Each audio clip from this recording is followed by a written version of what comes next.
Hello everyone, RS. Academy बाना YouTube channel में आप सभी को हार्दिक स्वागत है। आज हम लोग इस वीडियो में हिंदी से अंग्रेजी में अनुवाद करने का एक खास नियम को देखेंगे। यह नियम है एडजंक्ट। एडजंक्ट का अर्थ होता है सहायक। हम समझेंगे कि हिंदी के वाक्यों में एडजंक्ट का पहचान क्या होता है और एडजंक्ट से रिलेटेड वाक्यों को हम अंग्रेजी में ट्रांसलेट कैसे करते हैं। तो यहाँ पर समझना है कि एडजंक्ट का निर्माण एक नाउन और एक प्रीपोजिशन के मिलने से होता है।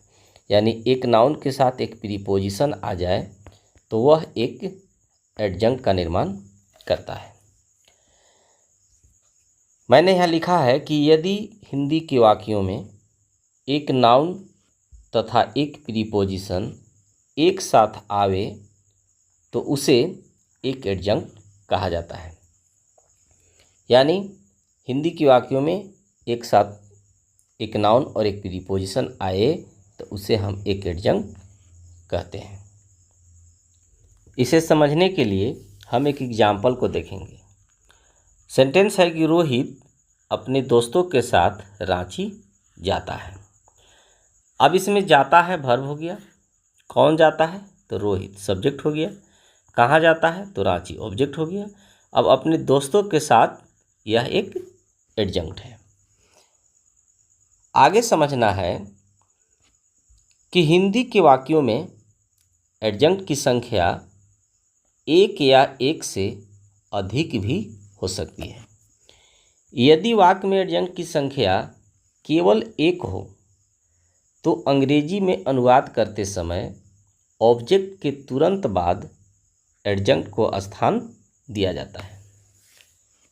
परंतु एडजंक्ट की संख्या एक से अधिक हो तो ऑब्जेक्ट के बाद दाएं से बाएं चलकर एडजंक्ट को अनुवाद किया जाता है।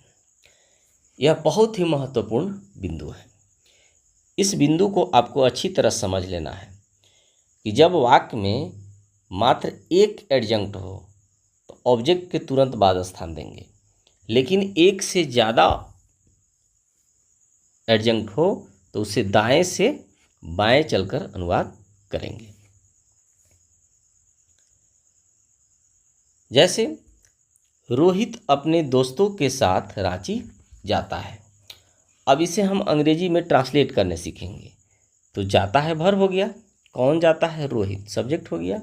कहाँ जाता है रांची ऑब्जेक्ट हो गया। अब अपने दोस्तों के साथ यह एडजंक्ट है। सेंटेंस प्रेजेंट सिंपल टेंस का है। इसका स्ट्रक्चर होता है सब्जेक्ट प्लस वर्ब 1 या वर्ब 5 प्लस ऑब्जेक्ट। इसी स्ट्रक्चर पर इसको हम ट्रांसलेट करेंगे। तो रोहित सब्जेक्ट हो जाएगा। जाना वर्ब है, वर्ब 5 करेंगे गोज टू रांची ऑब्जेक्ट हो गया। अब एडजंक्ट को ट्रांसलेट करने के लिए सबसे पहले प्रीपोजिशन को स्थान देते हैं। के साथ का अंग्रेजी क्या हो जाएगा विद। अब अपने दोस्त है तो हिज फ्रेंड्स। यह क्या हो गया एक एडजंक्ट हो गया। तो इस तरह से हम एडजंक्ट वाले वाक्यों को ट्रांसलेट करते हैं। नेक्स्ट सेंटेंस है रोहित अपने दोस्तों के साथ बस से रांची जाता है। अब यहाँ पर एडजंक्ट केवल एक था। अब यहाँ पर देखिए जाता है वर्ब। कौन जाता है तो रोहित। कहाँ जाता है रांची। अब बस से ये भी एडजंक्ट, अपने दोस्तों के साथ ये भी एडजंक्ट। अब इसे ट्रांसलेट करेंगे तो रोहित गोज टू रांची।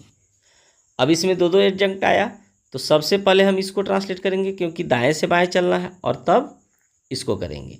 तो क्या हो जाएगा बस से by bus with his friends. तो इस तरह से हम एक एडजंक्ट वाले और दो एडजंक्ट वाले वाक्यों को ट्रांसलेट करते हैं। चलिए हम लोग और एग्जाम्पल को देखते हैं। वह समय पर विद्यालय जाता है। जाता है वर्ब। कौन जाता है वह। कहाँ जाता है विद्यालय। समय पर एडजंक्ट हुआ। He goes to school on time. Next sentence है मैं गणतंत्र दिवस के अवसर पर बच्चों के बीच चॉकलेट बांटता हूँ। तो बांटता हूँ वर्ब हो जाएगा। कौन बांटता हूँ मैं सब्जेक्ट हो जाएगा। क्या बांटता हूँ चॉकलेट। अब बच्चों के बीच ये भी एडजंक्ट। गणतंत्र दिवस के अवसर पर, ये भी एडजंक्ट हो जाएगा। अब इसको ट्रांसलेट करिए।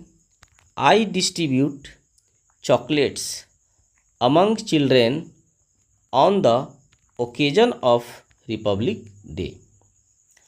तो इस तरह से हम लोग एडजंक्ट वाले वाक्यों को ट्रांसलेट करते हैं। तो डियर गाइज, आई होप आपको यह वीडियो पसंद आया होगा। Thanks for watching.